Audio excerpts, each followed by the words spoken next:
여러분 지난주 우리 네이버 밴드에 참 많은 글들이 올라왔었죠? 근데 제가 이제 천성대 형제님께서 손진호 목사와 함께 영화 번개를 이렇게 올리셨는데 참 놀랍게도 아무 분들의 반응이 없어가지고 저하고 천성대 형제 그리고 심하 형제가 목요일 날 재밌게 헌트 보았습니다. 할렐루야. 뭘 박수를 치세요? 네, 다음에 같이 봐요. 한사는 보셨나? 네. 그래서 왜 목요일 날 이렇게 많이 안 나오셨지? 이렇게 생각해 보니까 물론 이제 너무 급 번개기도 했었지만 생각해 보니까 이상한 변호사 우영우 마지막 날이었더라고요. 그래서 많은 분들이 우영우 보셨나요? 마지막 회? 또 저희 교회는 또 그렇지는 않군요. 집에서 기도하셨군요. 네. 제가 마스크 좀 벗어도 될까요? 네, 벗도록 하겠습니다. 예. 그래서 사실 제가 이렇게 이상한 변호사 우영우에 관해서 이렇게 드라마를 보지를 못했고 유튜브 짤로 이렇게 보고 또 우리 이영미 사님이 우영우 팬이시잖아요. 그래가지고 이영미 사님이 하도 우영우 이렇게 계셔가지고 그 얘기를 계속 이렇게 들으면서 저도 관심을 갖고 난 언제 보지 했는데 어제 끝났어요. 예. 그래서 나중에 이제 시간 될 때 몰아보려고 하는데요. 하나님의 일반 은총은 참 풍성해서 영화 통해서나 또 드라마 통해서나 우리에게 주시는 메시지가 있는 것 같아요. 그죠? 그 시대 속에서 우리가 살고 있는 이 시대 속에서 하나님이 말씀하시는 것을 우리가 물론 특별 계시인 성경 말씀과 성도의 교제 안에서 말씀하신 것도 있지만 일반 은총적으로 주어져 있는 이 자연과 또 문화 통해서도 하나님 말씀하시잖아요. 그래서 우리가 또 그 음성을 또한 성경 통해서 분별하여 해석할 수 있는 은혜가 있으면 참 좋겠습니다. 오늘 그 설교는 그 레위기 25장 말씀을 가지고 묵상을 하고 연구를 하다가 저 자신도 참 많은 좀 부족함이 있어서 여러 책들을 참고하고 또 개인적으로 또 이문식 목사님이라는 아주 걸출하신 탁월한 설교자요 신학자이신 목사님 이렇게 목사님의 강의를 들으면서 저도 많은 것을 정리하게 되어서 오늘 함께 성도들과 함께 하나님의 말씀을 배우는 마음으로 이 말씀을 준비를 했습니다. 여러분 오늘 말씀이 통해서 쉽지 않은 말씀이지만 이 말씀 통해서 진리와 은혜가 충만하게 우리 안에 역사하는 밤이 되기를 축복합니다. 축복합니다. 아멘. 네. 여러분 성경을 참 다양한 관점으로 저희가 볼 수가 있다고 늘상 말씀드리죠. 전통적인 구속사적인 방식으로 성경을 보는 방식도 있고 또 하나님 나라라고 하는 키워드를 가지고 보는 방식도 있습니다. 또 왕의 신학의 관점으로서 볼 수도 있고요. 오늘 레위기 25장을 접근하는 데서 정말 중요한 키워드는 뭐냐면 땅의 신학입니다. 땅의 신학. 땅의 신학이라는 관점을 가지고 성경을 보면 정말로 이렇게 꿰매어지게 되는 것을 경험하게 됩니다. 한번 생각해 볼까요, 여러분? 하나님이 창세기 1장에서 보면 하나님이 세상을 창조하실 때 뭘 만드시죠? 뭘 만드셨어요? 하늘과 땅을 만드시죠? 네, 자, 여러분 어려운 얘기 아니에요? 자, 주일학교 여러분, 자, 창세기 1장에서 하나님 뭘 만드셨어요? 네, 하늘과 땅을 만드셨잖아요. 하늘과 땅을 만드셨어요. 자, 여러분 성경의 맨 마지막 책이 어떻게 됩니까? 새 하늘과 새 땅이 이루어집니다. 그죠? 하늘과 땅이 주님 안에서 온전한 통일된 세상. 이게 뭐예요? 새 하늘과 새 땅입니다. 그러니까 시작과 끝이 뭐에 관한 얘기예요? 하늘과 땅에 관한 얘기라고 볼 수가 있습니다. 예. 자, 하나님이 하늘과 땅을 만드신 다음에 하늘의 하나님이 이 땅을 누가 다스리게 하십니까? 누가 다스리게 하세요? 인간이죠. 그렇죠? 종태 형제. 종태 형제 요즘에 성경 열심히 읽잖아요. 예. 하루에 2시간 보세요. 네. 예, 하늘의 하나님이 이 땅을 만드시고 이 땅을 누가 다스리게 하세요? 인간이 다스리게 하시잖아요. 여러분 인간이요 이 땅을 잘 다스리면 땅에서 열매를 맺어요. 그리고 하늘에서 이른 비와 늦은 비가 적절하게 내려요. 이게 하나님 만드신 원리예요. 근데 반면에 인간이 땅에 대해서 탐욕하면 땅에서 무엇이 나요? 가시덤불과 엉겅퀴가 나요. 이게 땅의 신학이에요. 결국에는 인간이 땅을 제대로 다스리지 못하자 땅이 인간을 토해냅니다. 에덴에서 인간이 쫓겨나게 되죠. 언제요? 땅을 제대로 다스리지 못했을 때, 인간이 땅에 대해서 탐욕했을 때 에덴에서 쫓겨나게 됩니다. 이해되시죠? 자, 여호수아서를 보면 이스라엘이 약속의 땅 가나안을 얻게 됩니다. 그래서 결국 그 땅에 있던 원주민들은 가나안 땅에서 쫓겨나게 돼요. 근데 여러분, 이 개념을 잘못 이해하면 민족에 대한 전쟁과 침략을 정당화하는 것처럼 우리가 오해를 하게 돼요. 그죠? 그 땅이 있는데 하나님 그 땅을 주신다고 하셨고, 그러니까 우린 전쟁을 일으켜서 그 땅을 얻을 수 있다라고 하는 침략자의 논리가 될 수 있어요. 근데 성경 개념은 전혀 그렇지가 않아요. 가나안 땅의 민족들을, 그 땅이 가나안 민족을 토해낸 사건이에요. 믿으세요? 제가 하는 말이 아닙니다. 레위기 18장에서 이렇게 나와 있습니다. 레위기 18장 같이 한번 읽어볼까요? PPT 한번 띄워주세요. 같이 한번 읽어보겠습니다. 시작. 너희 전에 있던 그 땅 주민이 이 모든 가증한 일을 행하였고 그 땅도 더러워졌느니라. 너희도 더럽히면 그 땅이 너희가 있기 전 주민을 토함같이 너희를 토할까 하노라. 아멘이시죠? 제 말 아니죠? 그 땅에 있는 주민들이 그 땅에서 토해냄 받았대요. 왜요? 그 땅에서 가증한 일을 하니까. 그 결과로서 그 땅이 새로운 주민을 얻게 되는 거예요. 주인을 얻게 되는 거예요. 그게 누구예요? 이스라엘. 그 땅을 잘 다스리는 이스라엘. 때가 되자 하나님이 이스라엘을 그렇게 새 주인으로 그 땅을 섬길 기회를 주셨다는 거예요. 근데 여러분 경고하고 있어요. 뭐라고요? 너희가 있기 전 주민을 토함같이 너희를 토할까 하노라. 무슨 뜻이에요? 가나안 땅을 얻게 되었지만 이스라엘 백성들이 그 땅을 제대로 다스리지 못하게 되면 그 땅이 또 누구를 토해낸다는 거예요? 이스라엘을 토해낸다는 거예요. 여러분 이해가 되십니까? 여러분 정말 이해가 되세요? 이 개념이? 어렵지 않죠? 실제로 구약 역사 속에서 이스라엘이 그 땅에서 토해내집니까? 안 내집니까? 토해내져요. 네. 이스라엘이 그 땅에 대해서 탐욕하고 이웃의 것을 탐욕하고 물질을 탐욕하고 가증한 일을 행할 때에 그 땅이 이스라엘을 토해냅니다. 어떤 방식으로 토해내냐면 하나님이 주변 강대국들을 통하여서 그들을 포로로 끌려가게 하시는 방식을 통해서 그 땅이 이스라엘 사람들을 토해냅니다. 이것이 구약에서 말씀하고 있는 땅의 신학이라고 볼 수가 있는 것이죠. 사람은 누구나 땅에서 나는 열매에 감사하다가도 필요 이상 욕심을 품기 시작합니다. 지금도 전 세계 곳곳에서 수많은 나라와 기업들이 무수한 산림을 파괴해서 막대한 차익을 얻고 있어요. 아마존과 맹그로우 등 지구촌의 폐와 허파에 해당되는 숲을 유린하면서까지 지구촌의 생명을 스스로 갉아먹고 있는 거죠. 무엇이요? 인간의 탐욕이. 그 인간의 탐욕은 결국 이 땅이 인간을 토해내는 결과로 이어지게 된다는 거예요. 이해되시죠? 하나님은 인간의 탐욕을 마음 중심을 보고 계신 거죠. 하나님이 저와 여러분 보면서 우리 성령님은 계속 감찰하고 계신 거예요. 우리의 마음이 무엇에 집중되고 무엇에 탐욕되는지를 보시고 계신 거예요. 혹은 탐욕에 길들여지지 않고 하나님과 이웃을 사랑하고 계신지를 정확하게 보고 계신 거예요. 이해되시죠? 하나님의 관심은 여러분 마음에 있는 거죠. 그래서 하나님은 이 인간의 탐욕을 경계하는 율법을 주신 거예요. 그게 뭘까요? 안식년이에요. 6년 동안 경작한 후에 1년 강제 휴경기를 주신 게 안식년이죠.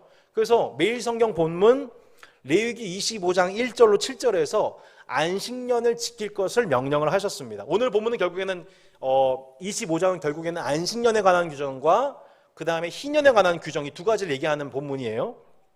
자, 25장 4절에 보면은 일곱째 해에는 그 땅에 쉬어 안식하게 합니다. 네.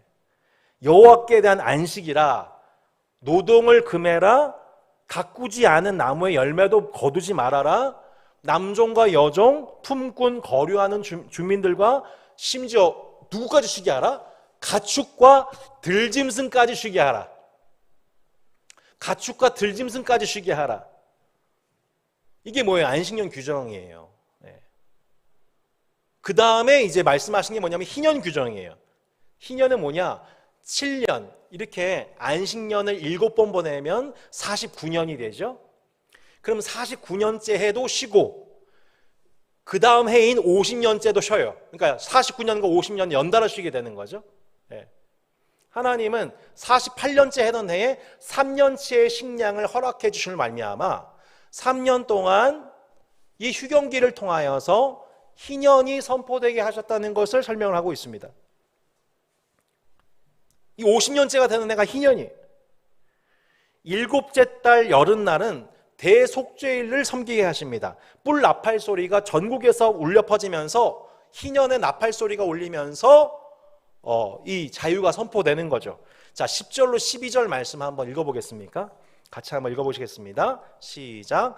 너희는 50년째를 해를 거룩하게 하여 그 땅에 있는 모든 주민을 위하여 자유를 공포하라. 이 해는 너희에게 희년이니 너희는 각각 자기의 소유지로 돌아가며 각각 자기의 가족에게로 돌아갈지며 그 50년째 해는 너희의 희년이니 너희는 파종하지 말며 스스로 난 것을 거두지 말며 가꾸지 아니한 포도를 거두지 말라. 이는 희년이니 너희에게 거룩함이니라. 너희는 밭의 소출을 먹으리라.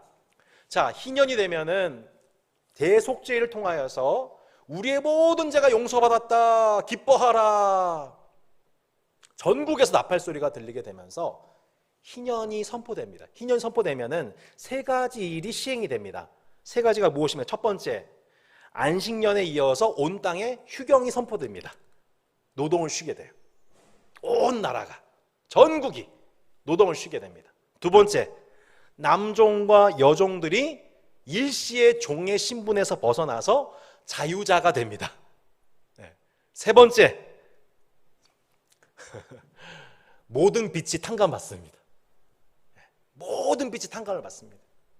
이게 희년에 일어나는 세 가지 복음입니다. 오늘 본문 28절에 보면은 이 희년 때, 이 희년에 관한 규정을 얘기하면서 기업 무르기라고 하는 주제를 말씀하고 있습니다. 자, 레위기 25장 28절 말씀 같이 한번 읽어보겠습니다. 그러나 자기가 물을 힘이 없으면 그 판 것이 희년이 이르기까지 산자의 손에 있다가 희년에 이르러 돌아올지니 그것이 곧 그의 기업으로 돌아갈 것이니라. 아멘. 이게 무슨 말인가? 여러분, 가나안 땅에 최초 입성했던 이스라엘 백성들은 각 지파별로 땅을 배분받았죠. 하지만 시간이 지나면 지날수록 소득의 편차가 생깁니까, 안 생깁니까? 생겨요. 부익부 빈익빈이 어느 곳이나 생깁니다. 자, 그러면 어떤 자는 가난해져서 그 빚을 지게 되거나 혹은 땅을 팔게 되거나 혹은 자신의 가족 중에서 아들과 딸을 종으로 팔거나 하는 일들이 생기게 되는 거죠. 그렇게 가난과 종살이는 대물림되고, 대물림되다 보면 이게 어떻게 되냐면 희한하게 문화화됩니다. 이게 사회의 구조화가 되는 거예요. 이러한 구조를 깨뜨리는, 이러한 문화를 깨뜨리는 하나님의 신의 한 수가 뭐였냐면 희년이었던 거예요. 50년째 해던 해에 순식간에 그 빚이 다 탕감이 되어지게 되고 남종과 여종으로 잡혔던 내 자녀들이 다 자유자로 돌아오게 되는 그 놀라운 희년. 남종과 여종과 들짐승과 모든 짐승들 또한 함께 일하지 않고 노동하지 않고 함께 그 하나님의 은혜를 기뻐하면서 우리의 죄가 용서받았음을, 우리의 빚이 탕감받았음을 온 나라와 전국 기뻐하면서 나팔 소리가 울리는 그날, 여러분, 이날이 뭐예요? 희년이었던 겁니다. 여러분, 인간은요, 자신의 소득을 위해서 일할 자유가 천부적으로 주어졌습니다. 그죠? 그런데 그 자유만을 추구하다 보면 인간은 자신만을 생각하는 이기심에 빠집니다. 그리고 필요 이상의 물질을 탐욕하는 마음이 생깁니다. 그리고 그 일이 반복되다 보면 그 일에 지배를 당해요. 그게 문화가 돼요. 남들도 그러니까 나도 그런 거지 그러면서 그렇게 정당하기 시작합니다. 그게 인간이에요. 그러다 보면 자신보다 가난한 사람들에 대한 공감 능력이 자연스럽게 떨어지게 돼요. 네. 이번에 우리 폭우가 쏟아질 때에도 혹시 여러분 이런 마음 없었나요? 남양주는 든든해. 네? 강남에서 그 반지하에서 고통당한 이웃을 뉴스를 보면서도 우린 다행이다. 혹시 이런 마음 있진 않았나요? 공감 능력이 점점 약화되는 거예요, 우리가. 그렇다고 반대로 모든 것을 공평하게 배분해야 돼라고 하는 평등 개념을 지나치게 강조하고 이걸 인위적으로 하다 보면 인간은 자연스럽게 게을러지고 도태해요. 이걸 역사적으로 증명한 사례가 뭐냐면 공산주의예요. 평등을 지나치게 강조하다가 인간의 자율성을 망각시키고 결국에는 온 나라가 발전을 하지 못하게 되는 더 깊은 수렁에 빠지게 되는 것을 우리는 너무 많이 봐왔잖아요.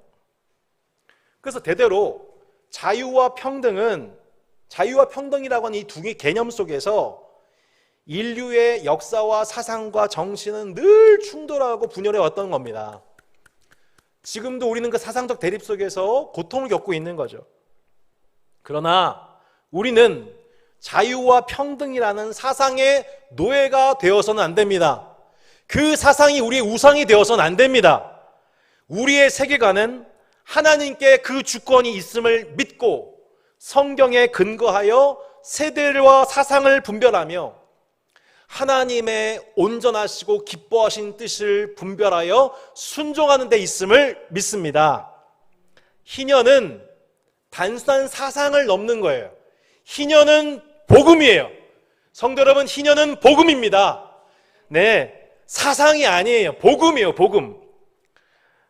레위기 25장 23절에서 희년에 대해서 이렇게 말씀하고 있습니다. 토지를 영구히 팔지 말 것은, 토지는 다 누구의 것이라고 말씀합니까? 토지는 다 내 것입니다. 누구예요? 하나님의 것이라는. 너희는 거류민이요 동거하는 자로서 나와 함께 있느니라 이렇게 말씀합니다. 토지를 영구히 팔지 말 것은 토지는 다 내 것입니다.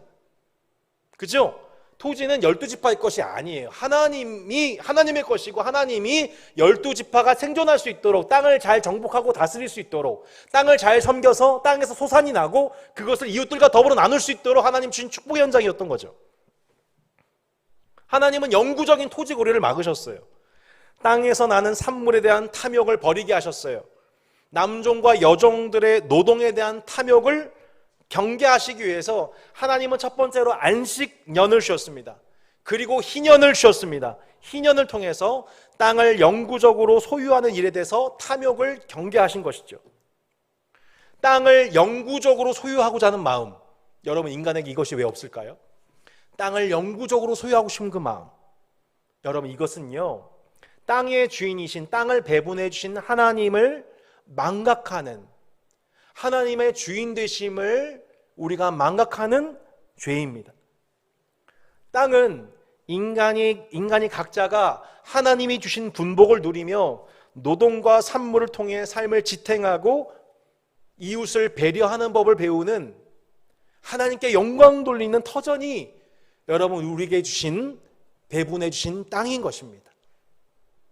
특별히 오늘 본문 23절로 28절을 보면 토지 무르기의 권리가 토지를 소유하고 있는 자가 아니라 가난한 자에게 있다는 것을 말씀하고 있습니다. 50년째 희년이 되면 팔았던 땅이 무조건 가난한 자의 것으로 돌아오게 됩니다. 두 번째, 혹은 가난했던 자가 경제적 능력을 회복해서 희년으로부터 남은 연도의 수가 남았을 거 아니에요? 그러면 그 연수만큼 계산해서 가난한 자가 값을 치르고 자신의 땅을 물을 수 있는 권리가 그 가난한 자에게 있다는 것을 말씀하고 있습니다. 혹은 이도저도 아니면 희년 곧 50년째 해가 되거나 아니면 가난한 자가 남은 연수만큼 값을 치러서 기업을 무르게 되거나 아니면 세 번째 방법은 뭐냐면 자신의 친척 중에 나 대신 기업 물을 자가 나와서 그 값을 대불해 주면 다시 가난한 자의 것으로 기업 무르기가 허용되도록 오늘 희년 규정은 말씀하고 있다는 것입니다. 여러분, 실제 구약 역사 속에서 그렇게 기업 무르기를 실천한 인물이 나옵니다. 누굴까요? 여러분 누구죠? 네, 보아스죠. 보아스. 기업 무르기. 누구요? 누구의 기업이요? 나오미의 기업이요. 나오미는 자신의 남편을 잃고 또한 자신의 아들들을 잃었습니다. 그 결과 그 가정 내에 기업 물을 자가 없었습니다. 근데 그 딱한 소식을 듣고서 있던 베들레헴의 부요한 자, 베들레헴의 지주였던 이 보아스가 이 집안에 관한 소식, 나오미와 또한 그를 보필하고 있는 신실한 룻에 관한 얘기를 듣고서 그들이 자신의 밭에 들어와서 언제든지 이삭 줍기를 할 수 있도록 배려를 해줍니다. 그리고 그의 은총을 얻은 룻이 마침내 그의 아내를 얻어서 자녀를 낳게 됩니다. 오벳이죠. 그렇게 그 결혼을 통하여서 보아스와 오벳은 그 기업의 기업 물을 자가 되어서 그 집안이 누리지 못했던 그 기업을 온전히 회수하여 누리게 됩니다. 이게 바로 뭐예요? 룻기였던 것입니다. 결국 보아스는 누구입니까? 희년을 미리 당겨 행했던 사람. 한번 따라 볼까요? 희년을 미리 당겨 행한 자. 이게 누구예요? 보아스였던 것이죠. 희년이 오기 전에 그 기업 무름에 관한 기업 무르게 하는 레위기의 말씀을 미리 적용하여서 그 기업 무를 자가 없으므로 원통함 가운데 있었던 그 집안에게 헤세드, 주님의 사랑과 인애를 베푼 자, 이것이 바로 보아스였던 것입니다. 성도 여러분, 오늘 본문 이 희년 규정과 더불어서 주님은 기업 무르기를 통해서 이 기업 무르기가 또한 희년의 정신을 행하는 것이라는 것을 깨닫게 하십니다. 희년이 아직 오지 않았지만 희년을 당겨서 그것을 행하는 그 일을 통해 가난한 자의 그 핍절함을, 원통함을 해소하는 것, 그것이 희년의 정신이다 라고 말씀하고 있는 거예요. 여러분, 그렇다면 구약에서 이 희년을 당겨 행한 자가 보아스라면 신약에서 희년을 미리 당겨 가난한 자들의 희년을 회복하신 분, 그 기업을 회복하신 분이 누구이십니까? 예수님이십니다. 할렐루야. 예수님은 희년 그 자체이십니다. 예수님이 공생의 사역을 시작하실 때에 공중 앞에서 자신의 정체성이 무엇이고 내가 하는 사역의 핵심이 무엇인지를 이렇게 말씀하셨어요. 회당에 올라가서 책을 딱 펴셨어요. 누구의 말씀이었어요? 이사야서의 말씀이었어요. 이사야서의 어떤 말씀이요? 희년에 관한 말씀이었습니다. 주의 성령이 내게 임하셨으니 이는 가난한 자에게 복음을 전하게 하시려고 내게 기름을 부으시고 나를 보내사 포로된 자에게 자유를, 눈먼 자에게 다시 보게 함을 전파하며 눌린 자를 자유롭게 하고 주의 은혜의 해를 전파하게 하려 하심이라. 아멘. 주의 은혜의 해, 이게 뭐예요? 희년입니다. 희년. 예수님은 희년 그 자체셨어요. 그래서 온전한 희년이 오지 않았음에도 불구하고 예수님의 이름을 부르는 모든 자들에게 무엇이 임합니까? 희년의 역사가 임했던 겁니다. 많은 죄의 종되었던 자들이 그 종됨에서 자유롭게 됩니다. 마귀의 지배를 받던 자들의 그 억눌린 영혼이 자유케 됩니다. 물질의 속박에서 벗어납니다. 종교적인 수고하고 무거운 짐들에서 자유케 됩니다. 예수님을 만나는 모든 자마다, 예수님이 가시는 모든 곳마다 희년이 앞당겨져 시행되었던 것입니다. 여러분, 복음서에서 나타나는 그 모든 자유케 되는 복음의 역사가 뭘 말하고 있는 거예요? 희년의 그림 언어였던 것입니다. 여러분, 지금도 예수님의 이름을 부르는 모든 곳에 희년의 역사가 일어나고 있습니다. 사도행전 2장에서 동일한 예수의 영을 받은 제자들의 공동체, 곧 초대교회에서 나타난 일이 여러분 무엇이었습니까? 뭐예요? 희년이 앞당겨진 일이었어요. 희년이 앞당겨진 일이었어요. 그래서 초대교회에 대한 평가가 무엇이었습니까? 초대교회에 대한 평가가 무엇이었어요? 이 초대교회 가운데는 핍절한 자가 없었습니다. 가난한 자가 없었어요. 왜요? 희년이 앞당겨져 행해졌기 때문에. 바나바를 비롯한 성령 충만한 자들이 자신의 가지고 있는 소유 외에 그 외의 것들을 교회의 필요를 위해서 바칩니다. 이런 성령 충만한 성도들 간에 서로 필요한 대로 그것을 나눕니다. 이런 이 희년을 미리 당기는 일을 통하여서 실제적으로 오순절 성령 강림의 그 결과는 그 땅에 핍절한 자, 가난한 자가 없는 역사가 나타났다는 것입니다. 장차 종말론적으로 저 세상 가야만 있을 것 같은 그 일들이 하나님의 영을 받은 자들에 의해 율법이 레위기의 25장에 희년이 그대로 성취되는 일이 초대교회 통해서 나타났다는 것입니다. 여러분, 오늘 설교 너무 어려우신가요? 여러분, 우영우가 고래를 사랑한 이유 이제 공개하고 설교를 마치겠습니다.